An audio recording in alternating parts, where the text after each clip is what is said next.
The kheer is ready, Mom called from the kitchen. Yay! The kids chorused a scream. Hey, wait, you can't leave like that, said a voice which was a little heavier than the other. Clean up the mess first, Balram commanded Armaan, who was 3 years younger to him. Why don't you do it, Bhaiya? Armaan answered.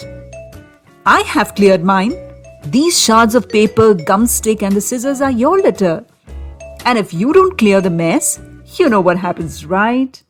The dirt monster. Mom, Bhaiya is frightening me. I'm not warming the kheer again, you two, Mom yelled from the kitchen. Armaan pulled a face at his brother and hopped over the mess he had spread about the room. That night, when Armaan was fast asleep, he felt a sudden whoosh of a wind blowing at his face. But that wasn't pleasant in smell at all. In fact, it was a terrible, terrible stench. He opened his eyes, and a pair of big yellow eyes stared at him. Shards of paper and crumpled mess stuck over his body and over his head. A polythene hung over one of his horns, and his chest smelled with yolk and toothpaste. More than being horrified, Armaan felt grossified. You're taking me home, on your back, said the monster, flashing his terrible greasy teeth. What home? Armaan said, almost choking with the smell.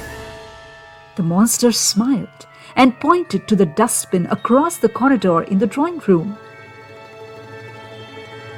No way! And Armaan jumped from the bed and into the drawing room and ran out of the door and onto the street. Help me! He screamed, but the streets were empty and dark. He turned back and thought the monster must be lagging behind. But in 3 monstrous steps, he came really close. Just then, he saw his grandfather strolling on the street. The sun rays had just started to break into the deep blue sky. He realized he had been running all night, and it was time for Dadaji's morning walk. Dadu, please save me from the dirt monster. He wants to climb on my back and... Oh dear, I wish I could help you. But my yoga instructor is waiting in the garden. And after all, it's your dream, beta, not mine. That's rude. But what did he say? Is it a dream? Armaan paused to smile, but the dirt monster wouldn't let him think and enjoy even his dream. He stood like a creepy giant behind him and glinted a horrible smile. No, he said, and started pacing up the empty street again. He was surprised to feel so much energy to run, and he ran until he stumbled upon his dad carrying Amul milk pouches home. Dad, this monster is a walking stink bomb. But all I can smell is the great fragrance of Mogra and Parijat. What? How is that? The stench of this monster covers the universe. Maybe because it's your dream and not mine. I'm carrying these milk pouches back home, walking through these lovely gardens of heaven. In my dream, of course. Are we all living in dreams? There came a roundabout, and Armaan circled it to the way back home. The stench was getting into his head. Hey, that's me!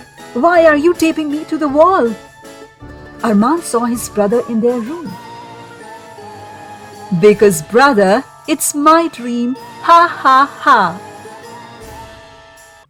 It was then that Armaan sat down to sob.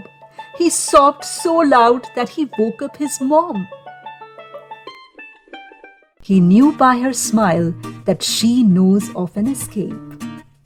Armaan, Just open your eyes, beta. Just open your eyes. Mommy said in her ever syrupy voice. Armaan woke up to the soothing fragrance of Mubra streaming in through his room's window. So it was indeed a dream. From that day on, Armaan kept his room tidy and clean. And in his dreams, he only saw himself in his cape with his magic wand, keeping the city squeaky clean.